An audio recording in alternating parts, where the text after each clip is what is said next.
Here is the dirtiest play in NBA history. Not backing down. Barea. Oh, look at that. And as Bynum, he will be ejected. With just minutes left in a blowout statement sweep over the Los Angeles Lakers in the second round of the playoffs, Mavericks guard JJ Barea drove to the basket and Andrew Bynum struck him with an elbow that was one of the biggest Bush League things I've ever seen.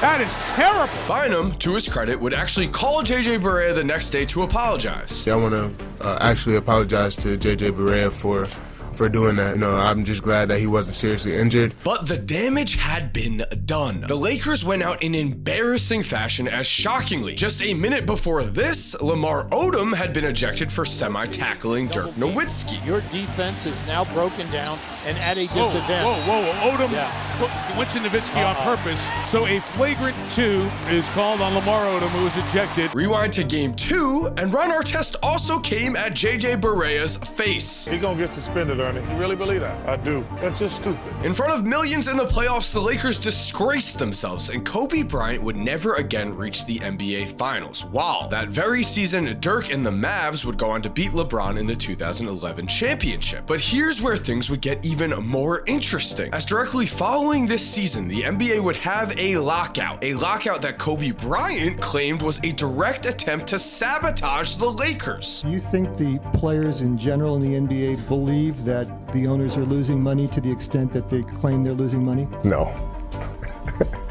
No, it's laughable, actually. Everything that was done with the lockout was to restrict the Lakers' ability to get players and to create a sense of parity. Kobe would say, and then the very next season, the Lakers would trade for Chris Paul and the deal would be vetoed by the NBA and David Stern, with Kobe saying the trade got vetoed because they just staged the whole lockout to restrict the Lakers. Mitch got penalized for being smart. So we're left with many questions here. Why were the defending back-to-back NBA champions so angry after this 2011 sweep? Do Kobe Bryant's allegations hold up that the league was working against the Lakers? And what exactly did the Lakers do after this series to not only ruin the end of Kobe Bryant's career, but also never give him the chance to match Michael Jordan with title number 6? So what's up, Mike here, and today we are deep diving into the final years of Kobe's career in search of the truth, as Kobe's claim that the league was actively working against the Lakers is quite a big one, especially because headed into the 2011 season, it did look like Kobe had a very real chance of cementing his legacy by not only matching Michael Jordan when it came to championships won, but also almost overnight after the vetoed Chris Paul trade, the Lakers went from back-to-back champs to championship contenders to a 6-year playoff drought. As remember, the 2011 Lakers were actually picked to win the Western Conference Finals, and only the Miami Heat were picked ahead of them in terms of title favorites. This team was supposed to be Kobe Bryant's version of The Last Dance, and Kobe was still very much in his prime. What's up, guys? With basketball season starting to heat up, it is time to turn our attention to the sport that matters the most, and today I have teamed up with DraftKings, who have a brand new way to play daily fantasy sports. With DraftKings Pick 6, all new customers earn a 100% instant deposit match up to $100 in Pick 6 credits when you deposit $5 or more. Get in on the action right now, and getting started is simple. Download the DraftKings Pick 6 app and sign up using code Korzemba. Select 2 to 6 players and choose if they're going to have more or less of a stat. Track your lineup and compete against others for a shot at huge cash prizes. Download the DraftKings Pick 6 app now. Sign up with code Korzemba. New customers earn a 100% instant deposit match up to $100 in Pick 6 credits when you deposit $5 or more. That's code Korzemba only on DraftKings Pick 6. The crown is yours. At just 32 years old, Kobe Bryant would finish 4th in the MVP voting in 2011, as he was also named First Team All-NBA and First Team All-Defense. When comparing him to Michael Jordan, Jordan was 32 years old to begin the 1996 season, his first full season back after his baseball retirement, and the 1996 season would give Jordan the first title of his second three-peat, which meant at the same age, headed into their respective seasons, Kobe actually held a 2-title lead lead over Mike. Cementing his final three-peat made Michael Jordan the GOAT we know today. Kobe in 2011 had a chance to replicate this, as with Shaq from 2000 to 2002, Kobe had already won his own first three-peat. All he needed was one title to match Mike, and Kobe made this very publicly known. This was his mission, which would make Kobe's claims that the NBA was essentially out to get him and the Lakers strange, as wouldn't it be in their best interest to help prop up one of the faces of their league, one of the biggest players we've ever seen? Or were they more interested in keeping Jordan as their poster child? With an emerging poster child on the way in LeBron. Kobe's thoughts were given to us in an interview with GQ in February of 2015, where he said, "I don't care what any other owner says. Everything that was done with that lockout was to restrict the Lakers' ability to get players and to create a sense of parity for the San Antonios of the world and the Sacramentos of the world. Even with those restrictions, the Lakers pulled off a trade that immediately set us up for a championship, a run of championships later, and which saved money. Now, the NBA vetoed that trade. There has been much speculation about this veto trade, which we are going to get into, but already, the fact that the NBA would veto the Chris Paul trade to the Lakers and instead watched as Paul became the face of Los Angeles' other franchise, the Clippers, a team that went from a valuation of $305 million in 2011 to now $4.65 billion, is very interesting. And as we dive deeper into the veto trade, we find a lot of strangeness, as while we were told it was not fair for the Hornets because of the players involved, the story here is much more complicated. To begin, after this trade was vetoed, NBA commissioner at the time, David Stern, would say he was only generally informed about the discussions with teams. However, former NBA vice president of basketball operations, Stu Jackson, would years later claim, "Stern ran things by me as an ex-general manager at the time. I explained to David the following. I felt that the package of Odom, Martin, Scola, Dragic was going to vault the New Orleans Hornets to a position where they'd make the playoffs, but they were going to be a playoff team that was not capable of winning a championship." This tracks with David Stern's comments in 2018, where he said he vetoed the trade because he was protecting the then Hornets, who, we need to keep in mind, were being sold at the time. And while Kobe was very adamant about the league's suspicious dealings, Rockets general manager Daryl Morey, who was a part of this original trade, would decline to comment, citing the advice of counsel not to discuss details of the conversations or his feelings about the NBA's decision. To finish this off, two individuals with inside knowledge of these trade talks would say Dell Demps, the Hornets general manager at the time, said that David was briefed and that it was a done deal. Dell at regular intervals was updating NBA vice presidents Stu Jackson and Joel Litvin, and that they told David himself throughout the day. In essence, what we can gather here is that in order to sell the Hornets for more money, Stern stopped this trade, and with that ended up creating the parity that he wanted. The Clippers would rise in the Lob City era.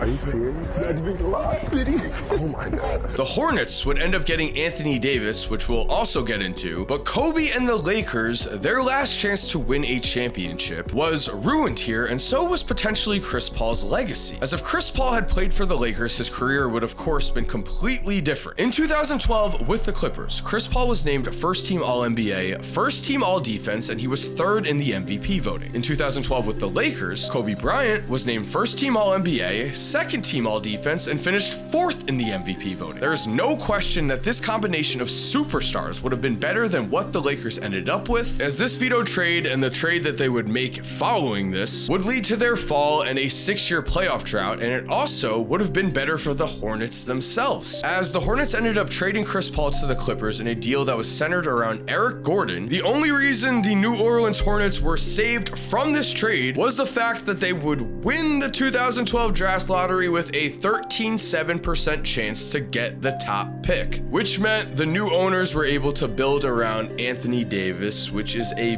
big As for the Lakers' downfall, now forced to run things back with a similar team for the 2012 season. Again, Kobe was an absolute superstar. It is forgotten how great Kobe was leading up to his Achilles injury. However, Pau Gasol, the known second best player on the Lakers' 2009 and 2010 title teams, had completely fallen apart on the Lakers. When it came to the playoffs in 2011, in the 4-game sweep against the Mavs, yes, in game 1, we did have a controversial set of calls. On one end, Pau Gasol got called for this foul on Dirk Nowitzki. Bynum on the inbounds as Kid gets it into Nowitzki, and he's fouled by Gasol. The Lakers over the limit, and Nowitzki will go to the line. This led to 2 Dirk free throws that gave the Mavs a lead. And then on the other end, despite the fact that Jason Kidd had both of his hands around Kobe Bryant's waist, there was no call made as Kobe would trip, and then Kobe would also miss a game-winning 3 in this game 1, and the Lakers would lose. From there, they would proceed to get swept as Pau Gasol averaged just 12.5 points per game on 42% shooting to Dirk Nowitzki's 25.3 points per game on 57% shooting. Then, after he was told he was traded to the Rockets and instead had to return to the Lakers, in the 2012 playoffs against the Oklahoma City Thunder, Pau averaged just 12 points per game on 44% shooting in a 5-game second-round loss. In this same series, Kobe tried his best, averaging 31 points per game, but he simply did not have the help needed, which would lead to a complete disaster. As now, after back-to-back horrible playoff performances, Pau Gasol's trade value had been tanked, and the Lakers' answer was to move Andrew Bynum for Dwight Howard in a complicated 4-team deal. Dwight's time in Los Angeles can only be described as a nightmare. We actually just covered that in a recent video, but now, instead of a pairing of Kobe and Chris Paul, CP3 again was first-team All-NBA in 2013 and was 4th in MVP voting. The Lakers turned to a 38-year-old Steve Nash, whose best moment in Los Angeles was this viral video.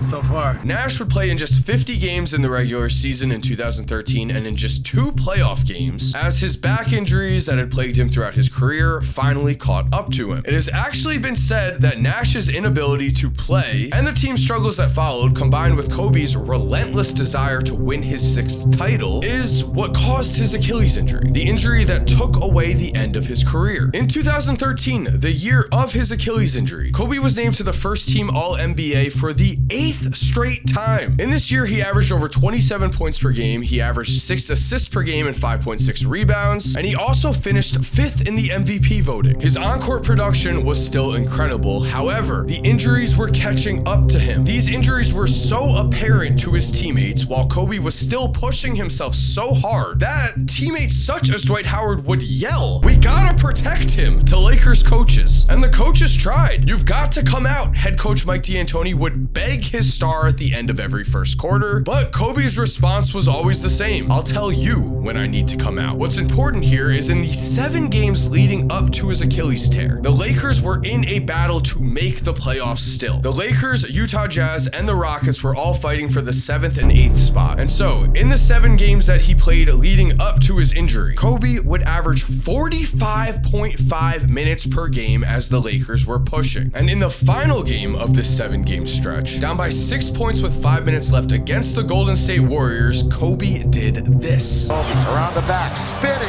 shooting, scoring. That was some play in traffic. 32 minutes. Kobe, 3. Yes! They get back-to-back stops. And Ryan again going to work, falls down. Again, he's struggling.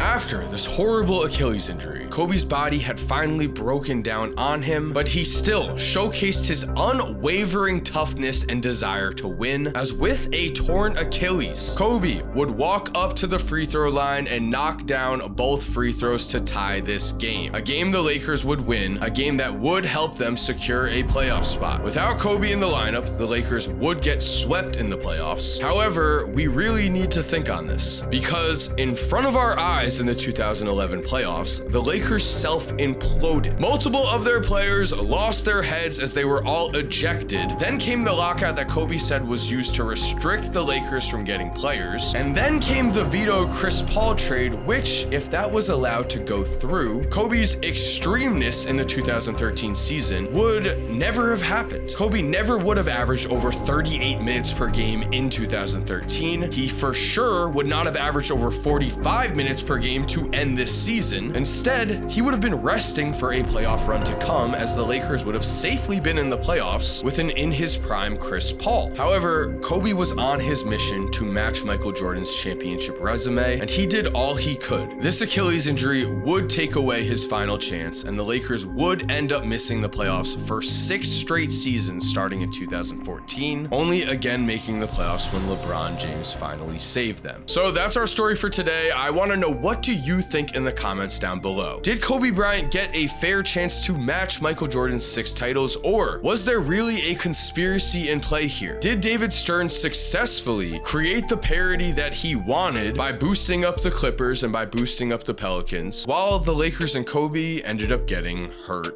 in the process? Thank you for supporting. I hope you enjoyed today's video. If you are new to the channel, make sure to subscribe so you never miss a video, and make sure to turn on post notifications. That is key to not missing a video. We are on the road to 2 million subscribers. Thank you so much for supporting. To everyone who is already subscribed, a special thank you to you. And as always, have an awesome day, and cue that music. If you're still here while the music is cued, I think you are going to really enjoy this Dwight Howard video that we just posted. It does go into the 2013 Lakers, so the story kind of gets followed in that way. If you've already seen that video, here is another video I think you'll be interested in. Again, have a great day, and I appreciate you.